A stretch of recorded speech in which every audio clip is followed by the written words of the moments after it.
संकट नाशिनी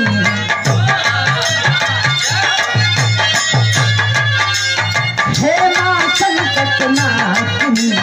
जय हो विंध्यवासिनी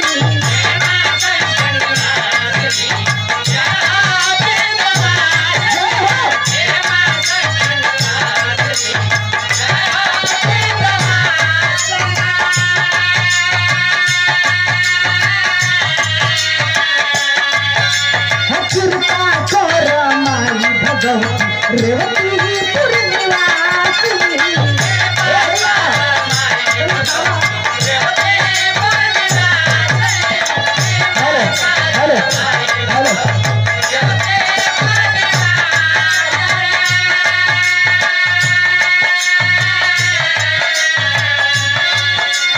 हे मां संकट नाशिनी जय हो विंध्यवासिनी कृपा कर माई भगवती रेवतीपुर निवासिनी करी हम निहोरा करी हम निहोरा करी प्यार में माई तेरा नजरिया ए हो नजरिया लागल चरनिया के आस हो ए हो तेरा नजरिया ए हो नजरिया लागल चरनिया के आस हो ए हो तेरा नजरिया ए हो नजरिया लागल चरनिया के बेटिया तो हो गई है भाई। ए भैया बेस हो गई बतली टोन दे देना। हेलो सुनिया की माई तो हार रूपवा अनेक हो अपना रास्तेदार के आवाज होला एक हो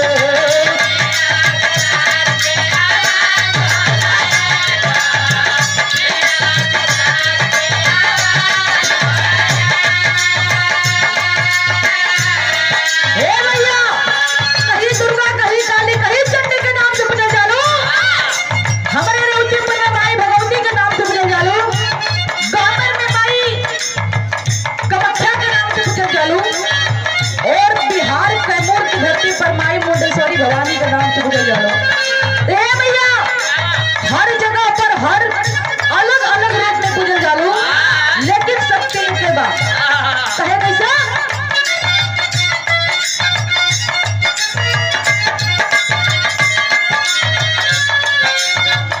सुनिया की माई तो हार रूपवा अनेक हो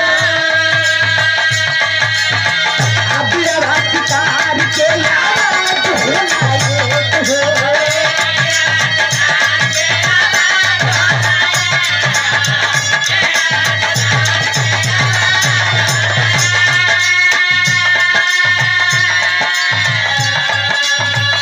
पर्वत से लाके याद छोड़ी माई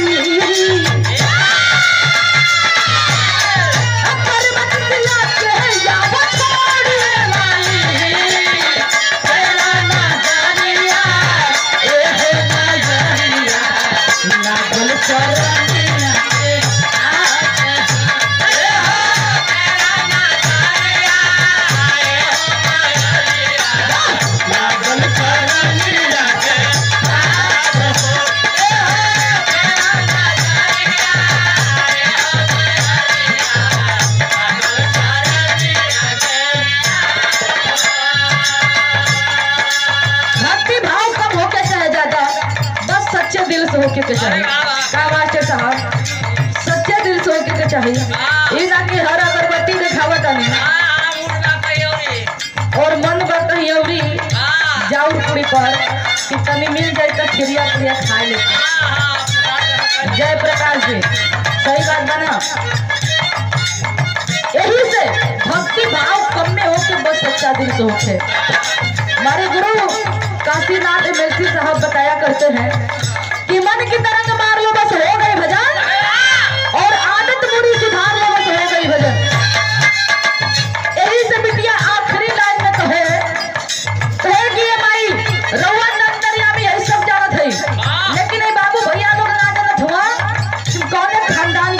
है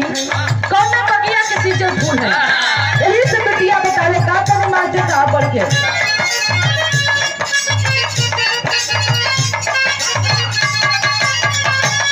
बिहारी परवेश स्वामी रट गए भजन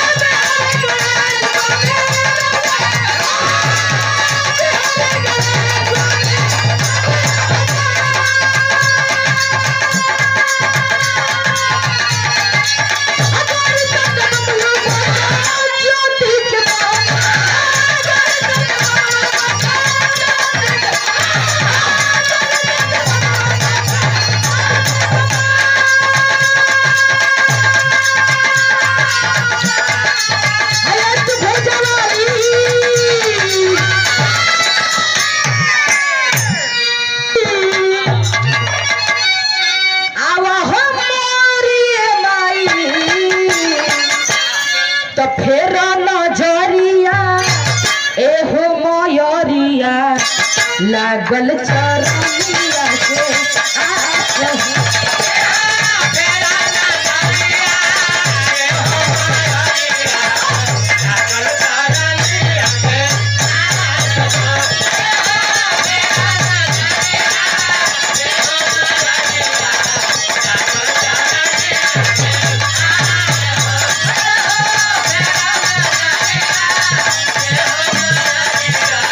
लागल चर